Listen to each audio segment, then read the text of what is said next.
todos muito bem-vindos, todas muito bem-vindas a mais um episódio do Câmara Podcast São Bernardo do Campo, hoje trazendo questões jurídicas para você relativas ao mundo do trabalho. Olha só, é um mundo que rende muitas dúvidas, muitas perguntas do trabalho. O mundo do trabalho está toda hora mudando, não é mesmo? E principalmente os trabalhadores querem saber sobre os seus direitos, e é para falar sobre um pouco disso e muitas outras coisas e temas polêmicos, inclusive, que nós recebemos no podcast de hoje a doutora Erotilde Minharro. Ela é juíza do trabalho, também estudou, nasceu em São Bernardo do Campo, estudou na Faculdade de Direito de São Bernardo, onde é professora há mais de 20 anos. Doutora, um prazer. O prazer é todo meu e para mim é sempre muito prazeroso estar em São Bernardo e falar sobre São Bernardo do Campo, porque nasci em São Bernardo e devo toda a minha vida profissional ao fato de ter estudado na Faculdade de Direito de São Bernardo do Campo. Muito bem, doutora, a senhora é uma expert, obviamente, né, juíza do trabalho, e quando a gente fala sobre essas questões, acredito que é uma das áreas do direito mais peculiares, no sentido de tem muitas interpretações e sempre tem uma brecha enorme, né, infinitas brechas e muitos processos trabalhistas, né, doutora? Sim, teve até uma redução no momento em que houve a reforma trabalhista de 2017, mas foi uma redução muito pontual, logo depois da pandemia e algumas interpretações do Supremo Tribunal Federal acerca da própria reforma trabalhista, que fizeram com que o número de processos voltasse a crescer depois de 2020 e 2021. E aí vem uma outra questão também, que a senhora vai saber me dizer, que é a questão da pejotização. Ah, sim. Né, ou a regulamentação da pejotização e o quanto isso acaba, de que forma isso impacta no mundo jurídico, especificamente na área em que a senhora trabalha. Então, com a decisão do Supremo Tribunal Federal de suspender o andamento dos processos em que as pessoas pedem vínculo de emprego, sabe aquelas pessoas que são às vezes até obrigadas a montar uma empresa. Olha, eu só contrato você aqui se você montar um CNPJ. E aí você traz essa pessoa começa a trabalhar e essa pessoa percebe que, na verdade, ela não tem tanta liberdade, tanta autonomia, assim, na verdade ela é um trabalhador subordinado, disfarçado de um dono de empresa. Essas pessoas entravam com ação trabalhista pedindo vínculo de emprego na Justiça do Trabalho. E aí o Supremo Tribunal Federal sobrestou estes processos sob o argumento que pode ser que a competência não seja da Justiça do Trabalho para analisar essas questões, que talvez essa competência seja da Justiça Comum. Eu tenho meu posicionamento no sentido de que a competência se dá com um pedido. Se o pedido é de vínculo de emprego, só a Justiça do Trabalho tem competência para dizer se aquela situação fática remonta a um vínculo empregatício ou se é uma situação de trabalhador, de um dono de uma empresa, de um trabalhador autônomo, de alguém que trabalha com efetiva liberdade de negociação e liberdade de prestar seus serviços para quem bem entender, para quem bem lhe aprouver. Então essa questão é uma questão bastante polêmica, que nos afeta bastante, porque se a Justiça do Trabalho não tiver a competência para julgar vínculo de emprego, qual é a nossa competência então? Na minha visão, a questão primordial aí é a questão que tipo de posicionamento econômico o Brasil opta. Se no Brasil vai vigorar a liberdade econômica absoluta ou se a gente tem uma liberdade econômica limitada à questão da dignidade da pessoa humana. A Constituição Federal ela coloca esses dois princípios, o princípio da liberdade econômica, mas também o princípio da dignidade da pessoa humana, sempre deixando muito claro que toda vez que tiver embate entre esses dois princípios, a dignidade da pessoa humana tem que prevalecer. E eu faço uma pergunta para a senhora: o que é mais desafiador em ser uma juíza nessa área, especificamente no direito do trabalho? A gente lida com questões sociais bastante graves, mas no imaginário das pessoas, o trabalhador sempre vai ganhar. O que a gente tem é uma legislação do direito material que protege mais o trabalhador porque ele é considerado hipossuficiente numa relação quando ele é comparado com o empregador. Mais ou menos como nas relações de consumo, o consumidor é hipossuficiente quando comparado com o prestador de serviços. Mas quem foi benéfico com o trabalhador foi o legislador. O legislador já fez uma legislação benéfica. O juiz, por princípio, ele é imparcial. A Constituição Federal, de novo, ela estabelece no artigo 5º que todos são iguais perante a lei e que o juiz ele tem que atuar dando tratamento igual ao autor e ao réu. Então, a gente dá o tratamento isonômico, mas quem protege mais uma pessoa do que a outra é o legislador, na hora de fazer uma legislação trabalhista mais protetiva. Então, na hora de aplicar a lei, às vezes, vai proteger mais, sim.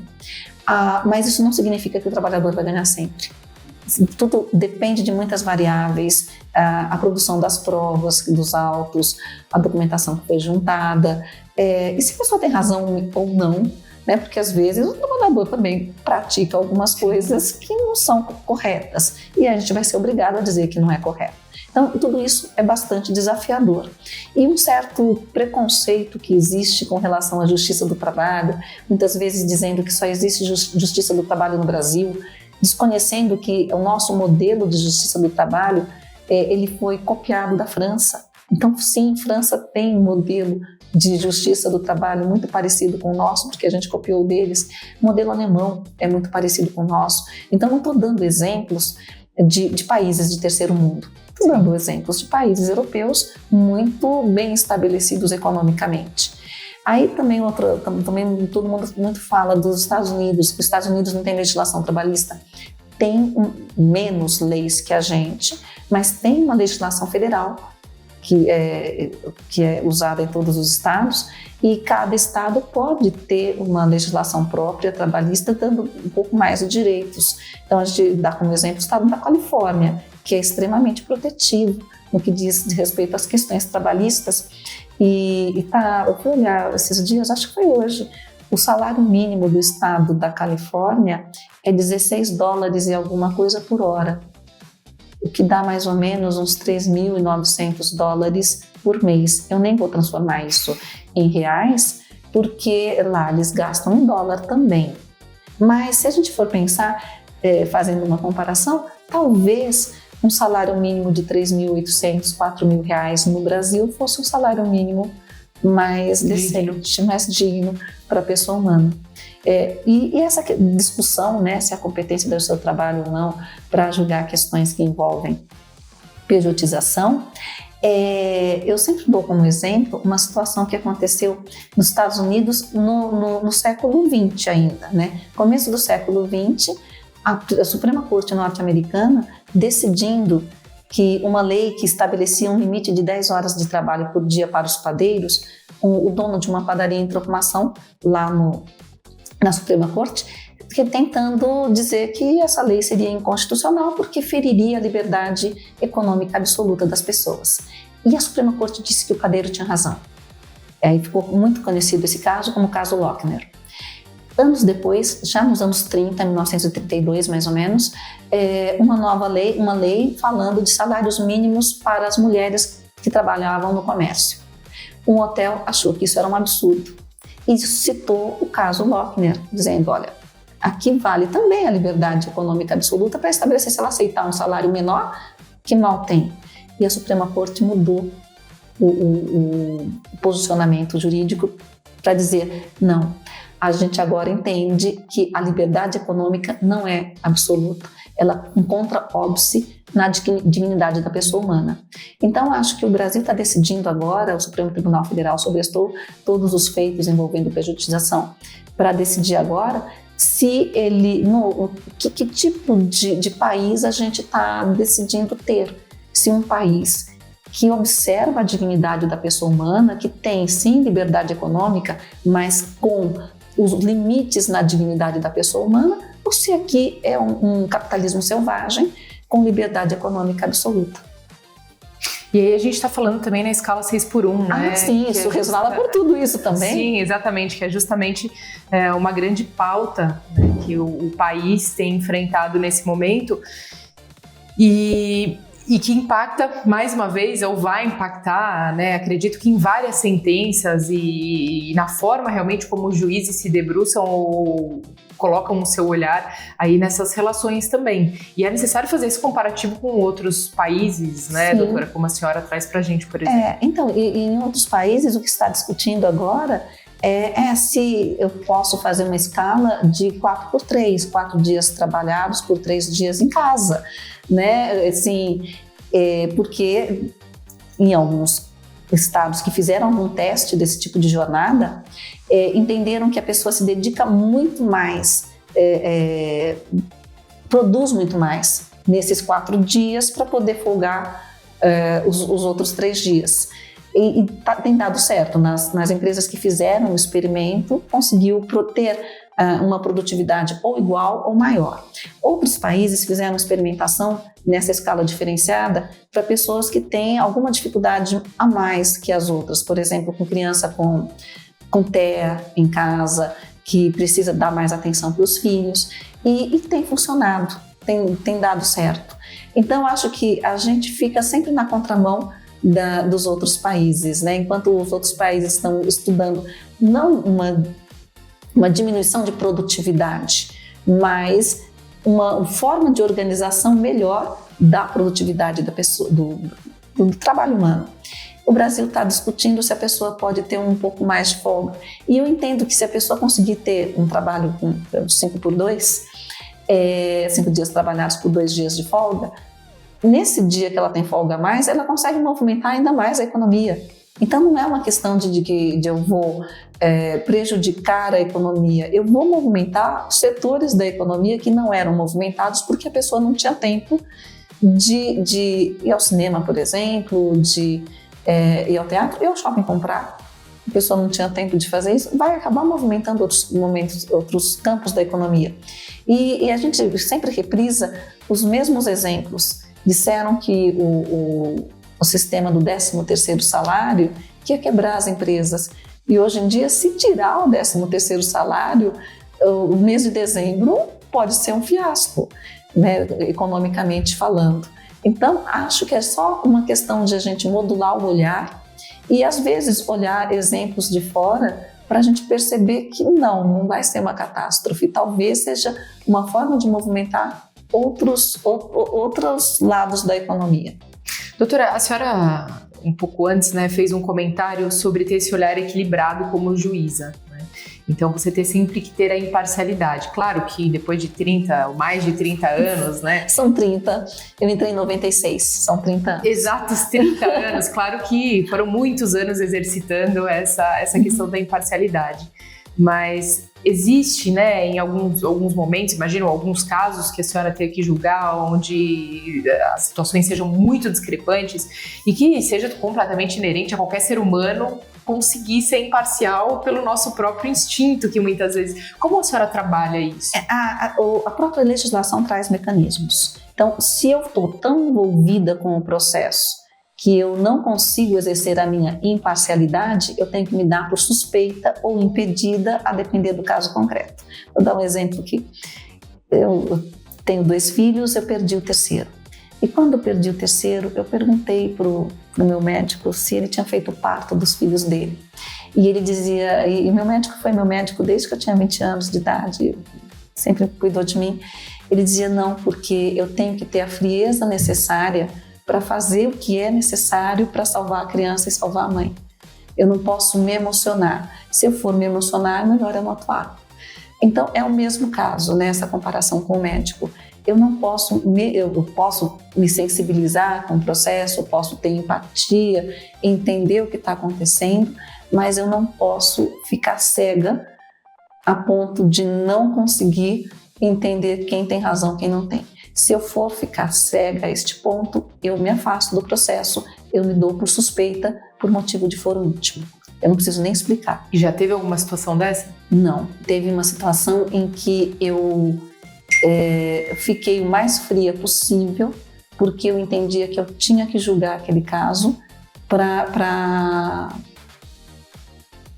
ser justa, para que a justiça fosse feita. Eu entendia qual era a solução por caso e eu entendia que não tenho como me emocionar, eu tenho que ser técnica. E se eu me emocionasse, eu teria que me dar por suspeita. Mas não, é um caso, é emocionante, é triste, é difícil, sim, mas eu tenho que ser técnica. Se eu for técnica, eu vou conseguir fazer direito. E eu fui técnica, depois eu fui olhar o resultado do processo no tribunal e foi mantida a decisão. O tribunal manteve.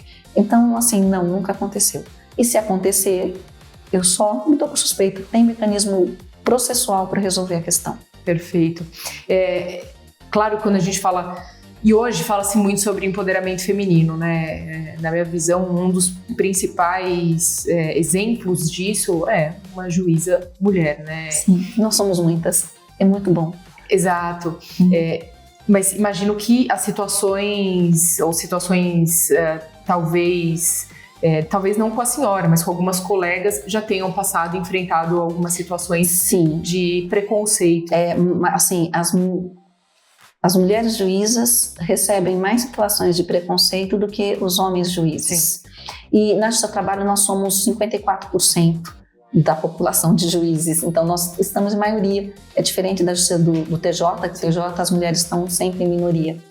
E assim, saindo um pouco do âmbito do seu trabalho, e até para pegar um caso que está bem em voga hoje, a questão do estupro de vulnerável, a questão da menina de 12 anos e do julgamento que foi feito em Minas, se for olhar friamente, eram 3 magistrados.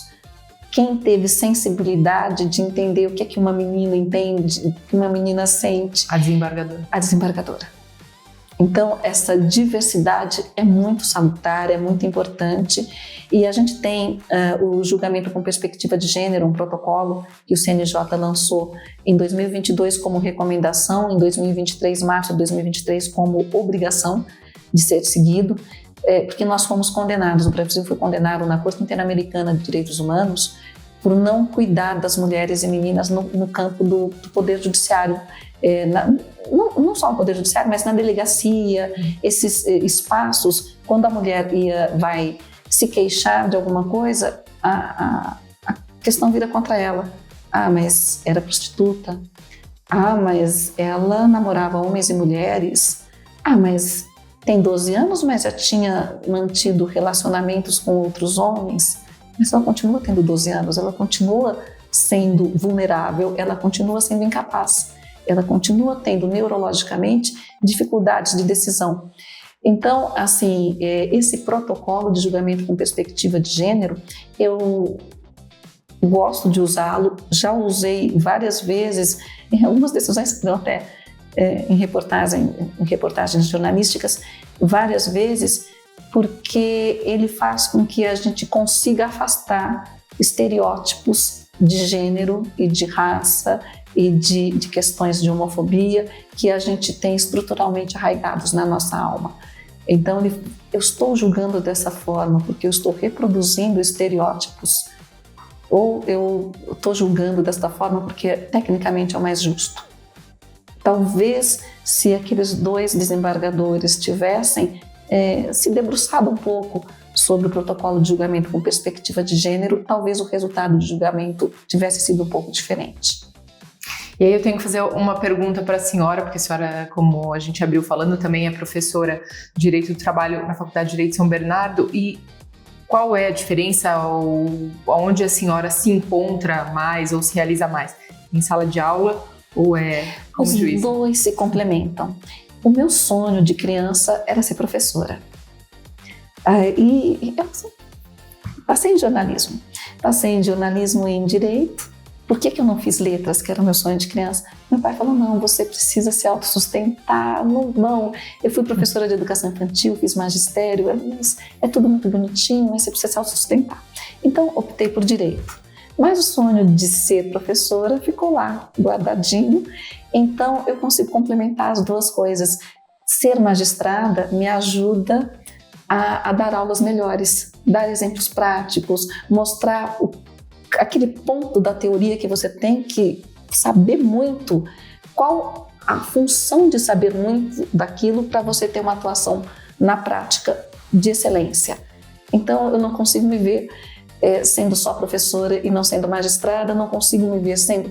O fato de ser professora me deixa sempre muito atualizada com tudo que acontece, né, no mundo jurídico e mesmo nos mundos correlatos ao mundo jurídico, quando pensa em inteligência artificial, prova digital, esse mundo mais eletrônico, mais pós-moderno.